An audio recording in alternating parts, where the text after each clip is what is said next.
Welcome, Wayne Kramer. This is Arthur Busch. You're on Radio Free Flint. You were a co-founder and the guitarist in Detroit's what some call an incendiary rock band, the MC5, and it's well known in the Flint area. Course, performed in the Southeast. A notable activist for racial and economic equality, which has made you over the years a target of the FBI counterintelligence program, especially for activities throughout the 60s. A charity called Jail Guitar Doors with your friend Billy Bragg. Since then, you've released a dozen solo albums that have gone on to score countless feature films, cutting-edge documentaries, and notable series for TV. Some people call that a telepic composer.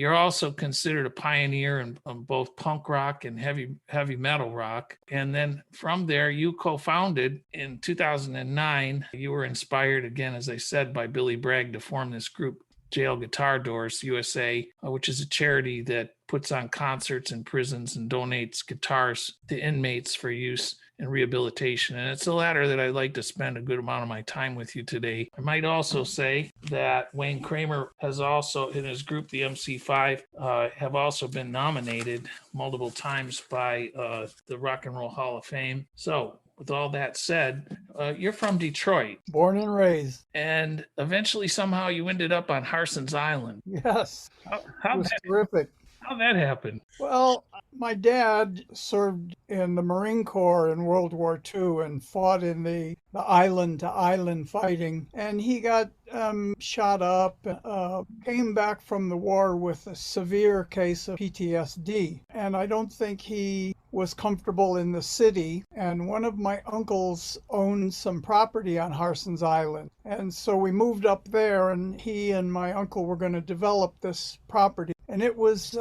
heaven on earth for a little boy, you know, to have the woods and wetlands, swamps to explore and ice skate in the winter. All the canals would freeze. You could ice skate all over the island. It was just a spectacular environment for a little boy, and I adored my life there. And was really devastated when my father's PTSD took a toll on our family because he treated it with alcohol. And that made his life and my mother's life together, and that was pretty rough on me as a little boy, unmanageable. And so they divorced, and we moved back to the city. Became attracted to music, and that attraction to music occurred when you were a teenager? Oh, well before that. I was probably really developed an awareness of music when I was about 9 years old, I think. Oh, wow. Music started to speak to me, other boyish interests. And one of the things that struck me with a great deal of interest was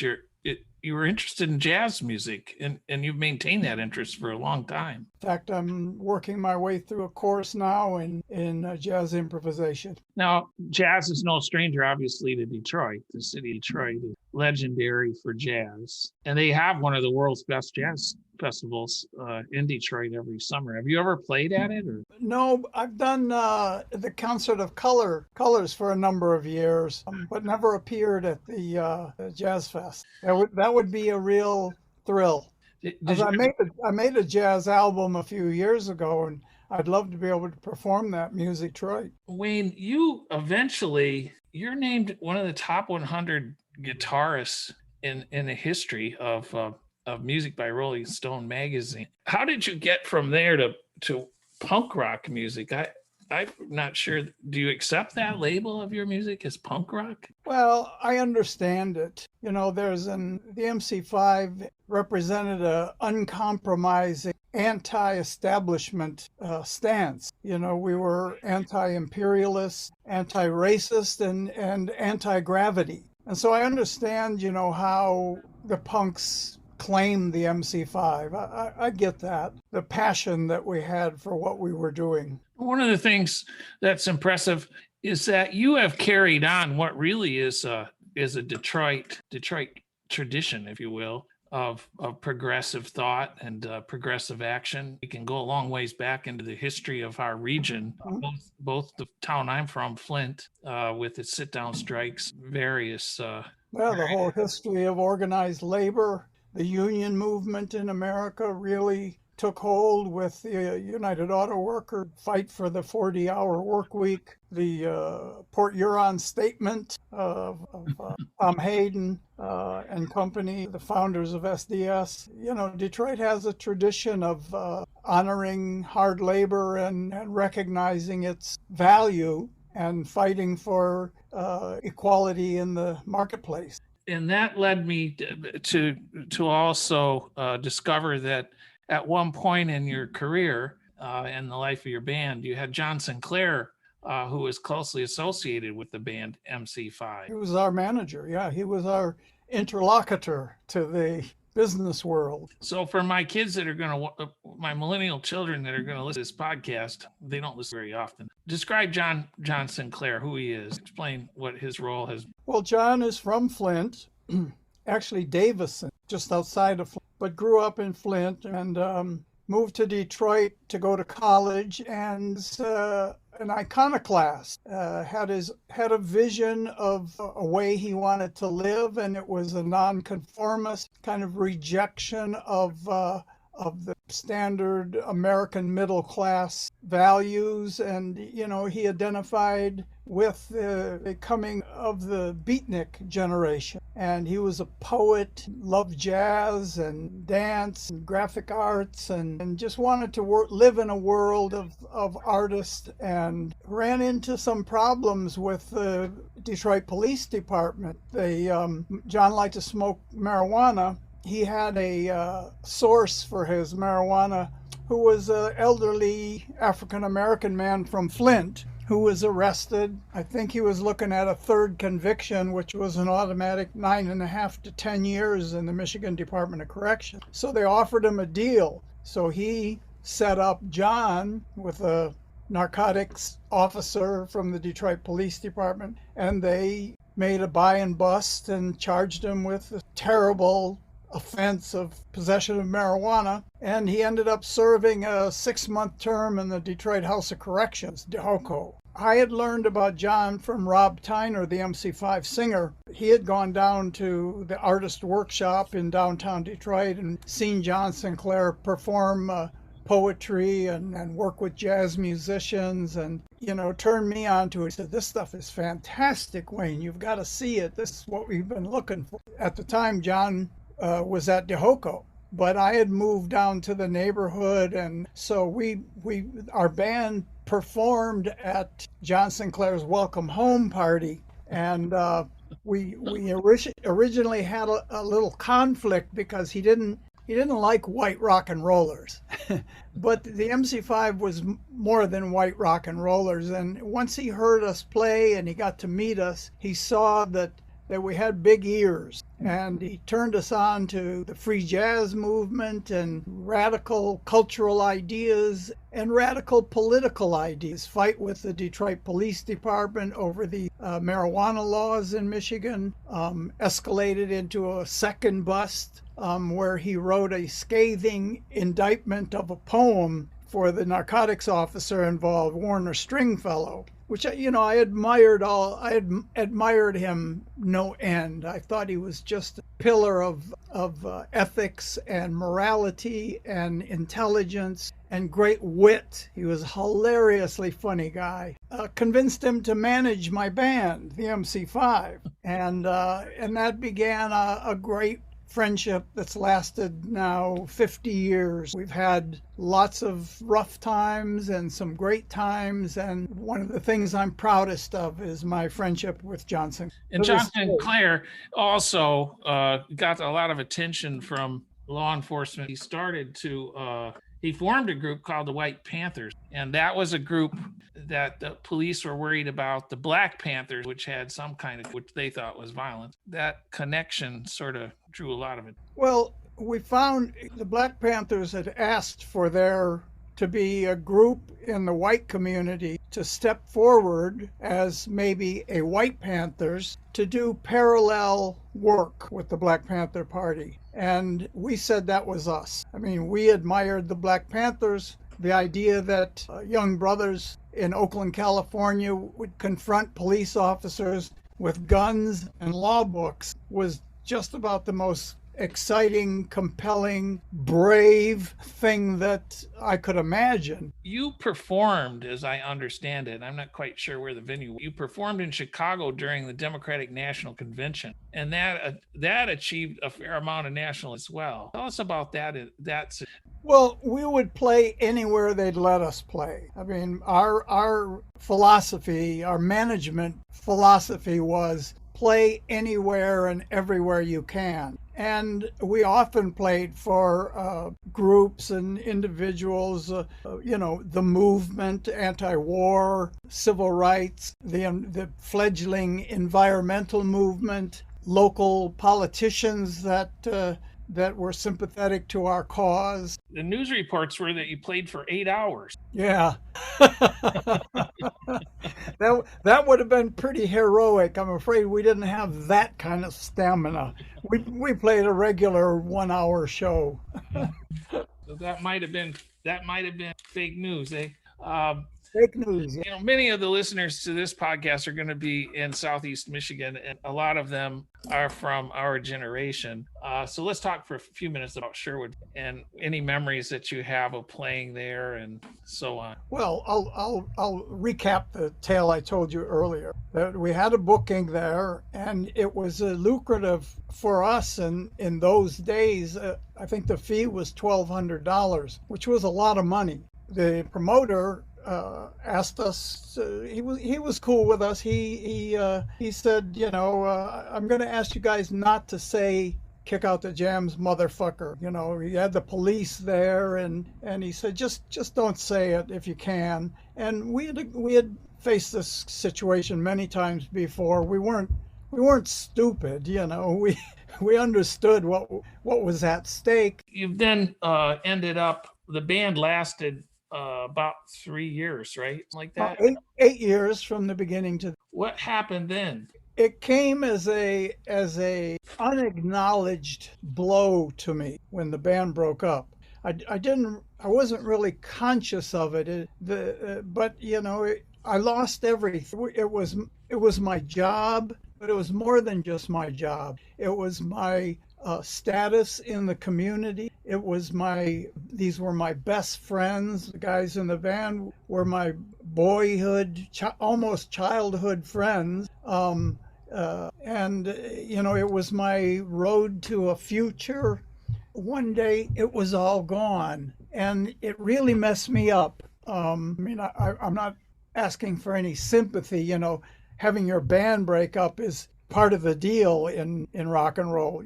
Most bands break up. Very few can survive over a lifetime or decades. Most of them break up in a matter of years. But the MC5 had other pressures, pressures from the FBI, from the Justice Department, from the Detroit Police, the Michigan State Police, and just creeps everywhere, security guards and outraged parents and prosecutors and the like. So I was kind of adrift. I fell in with a bad crowd. I'd always viewed the criminal underworld as a kind of romantic.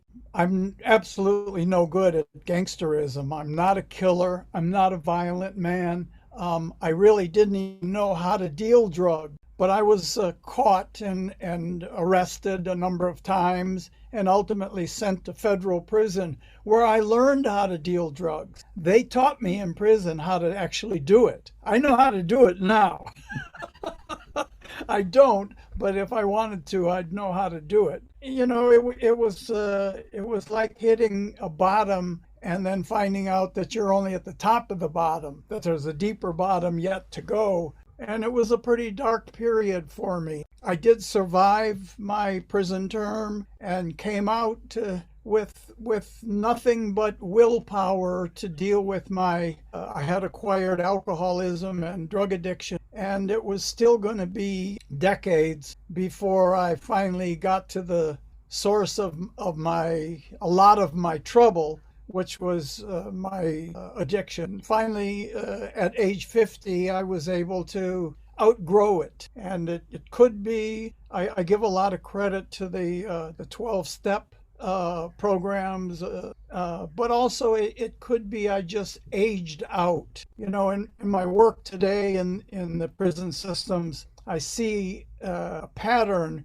where guys at around age 50, they just stop interested in being gangsters or being tough guys or being hustlers. They want to get out of prison and have a little house somewhere and have a little wife, a dog, and a job, and they just want to enjoy what life they have left. Maybe that's part of what happened to me at age 50. I knew if I kept on the way I was going, I would probably die fairly soon. Your body can take a lot of abuse, but Now, only for about 20 years. at some point, you stepped out of the music business and went on to be a carpenter. Well, I never stepped out of the music business. I always played, but I would get up in the morning and go, build a house or do fine woodworking for wealthy people in Manhattan, where I learned the trade. I was finally able to tell my mom that I had learned a job skill to fall back on. She always used to say, Wayne, music's okay, but learn a trade so you got something to fall back on. And I never understood what she meant until I was 40 years old. When you were in prison, you met some other musicians. I met a lot of musicians. Musicians have been going to prison forever.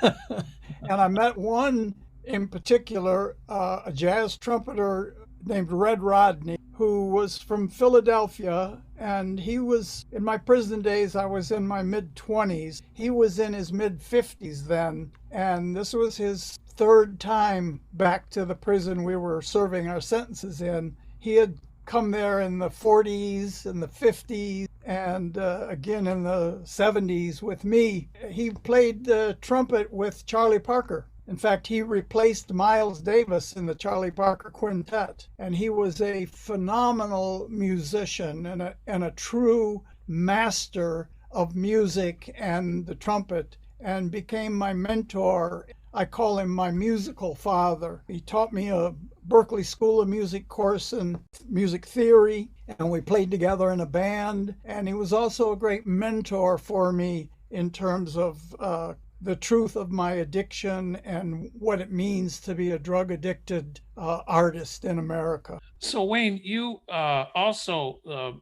met up with Billy Bragg at some point. When it was actually, I met him right after I was released from prison. I got an offer to go to England, and I had a sympathetic parole officer in Detroit, federal probation office, and he let me go. And my friends took me to see this young man, Billy Bragg, and I was knocked out. I thought, wow, he sounds fantastic, and it's just him and an electric guitar. Nobody had ever done that before. I've seen a lot of singer-songwriter troubadours with their acoustic guitars, but he played an electric guitar, and it sounded great. It had distortion and tone and sustain. So years later, I clocked his growth and development over the years and saw that he was developing a political consciousness as an artist, and then discovered that it had been there all along. And after watching prison populations go up exponentially after I was released,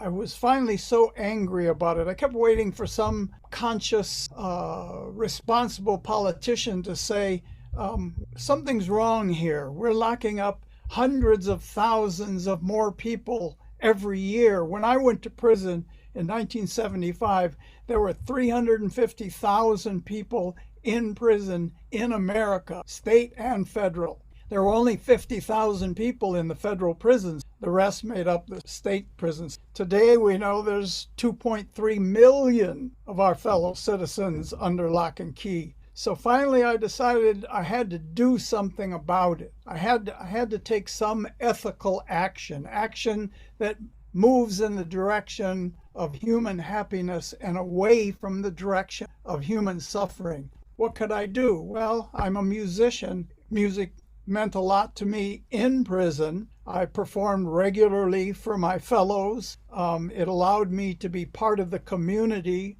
in prison, to be of service to my fellows. Maybe I could do that from the outside by bringing concerts into a prison.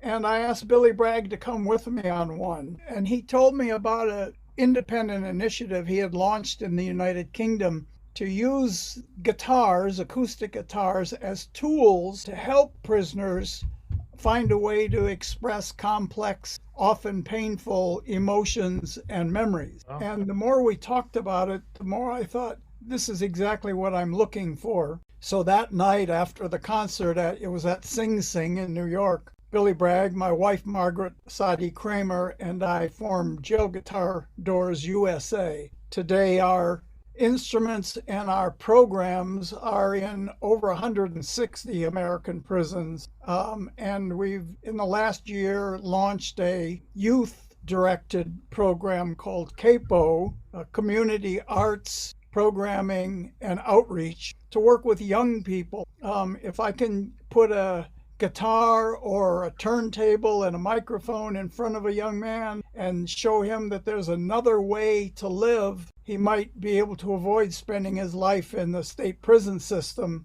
and I won't have to give him a guitar later at San Quentin. You've done quite a bit of self-reflection. Unlike a lot of people who do self-reflection, they sometimes don't get to the next step, which is do something about it. And but you wrote a book. Tell us about your book. First of all, let's get the name of it. I wrote it down here. It's Hard Stuff. Hard Stuff. Yeah. The MC5, crime, prison, drugs, and my life of improbability or impossibility. I think it's impossible. So we'll put a link to that book. So if the listener wants to follow up and read this book, they'll be able to find it for you. I just wanted to write a book that was honest, actually turn out to be the most valuable thing I have, because I can say to another guy who's going through the same thing, and there are millions of us, that I understand. I know how he feels because I did that too. You know, his parents can't say that to him.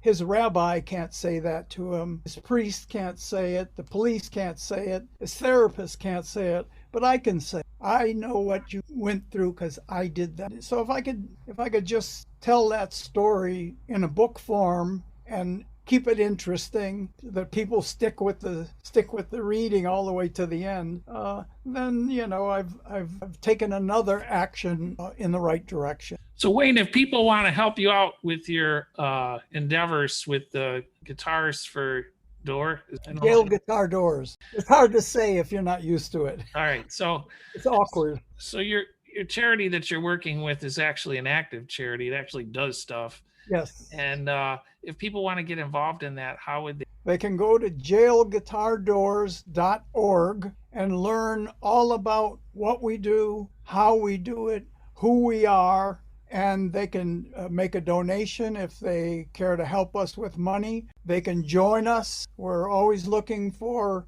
fellow activists around the country that are willing to join in the effort to bring the creative process into the correctional environment. We know from empirical studies that prisoners that participate in arts and corrections programming have about a 60% better recidivism rate. You know, art, learning to create art, and in our case, music, teaches one some secrets. One of them is how to complete a job, how to see something through from the beginning to the end.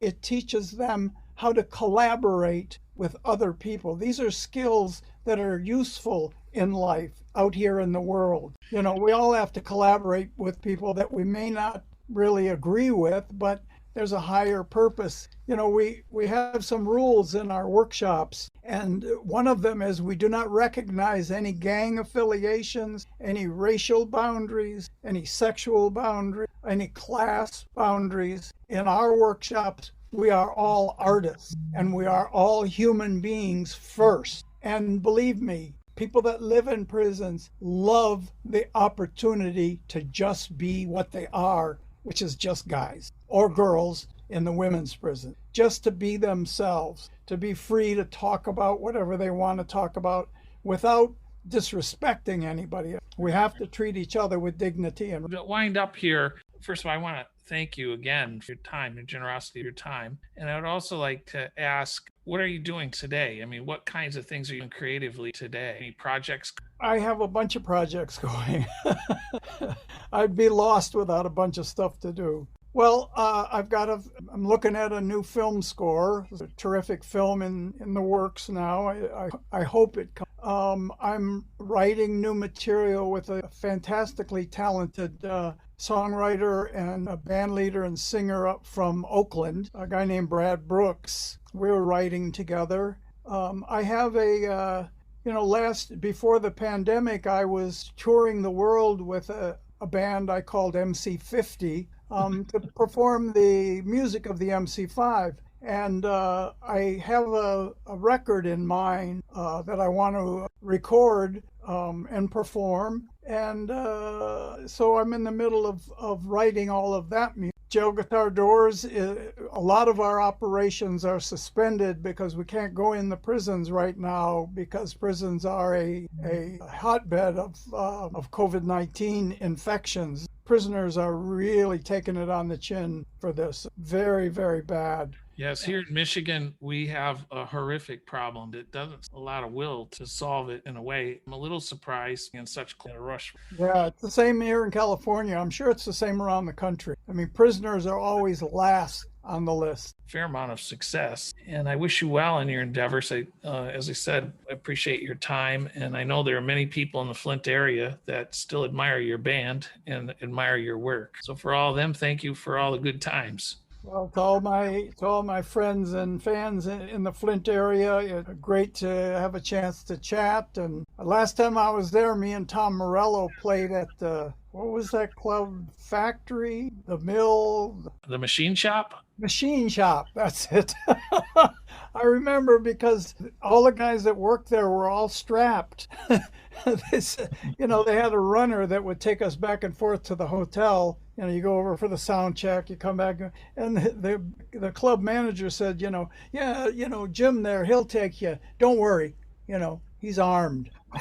Don't worry, he's armed. They told me the crime was so bad in Flint that they had to have a guy sleep on the roof of the club overnight because the thieves were so brazen. They were robbing places left, right, and center. It really felt bad about Flint being so dangerous. And you have two health crises ongoing simultaneously in Flint. Mm-hmm. You have a health crisis with water where people still don't have clean water. Some right.